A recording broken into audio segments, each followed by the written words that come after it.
এটার মিনিংটা হচ্ছে যে তুমি এরকম না যে তুমি যা ইচ্ছা তাই করবে আর কোনো জিনিসকে ভয় পাবে না।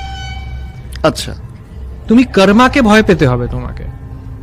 এখন আমি তোমাকে আরেকটু ভেঙে বোঝাচ্ছি। আমি যখন এই কোশ্চেনটা অনেক পেয়েছিলাম যে ভূত কি সত্যি কাউকে হার্ম করতে পারে, বা এত লোক তো খুন করে যাচ্ছে বেঁচে যাচ্ছে, এটা সব থেকে বড় কোশ্চেন।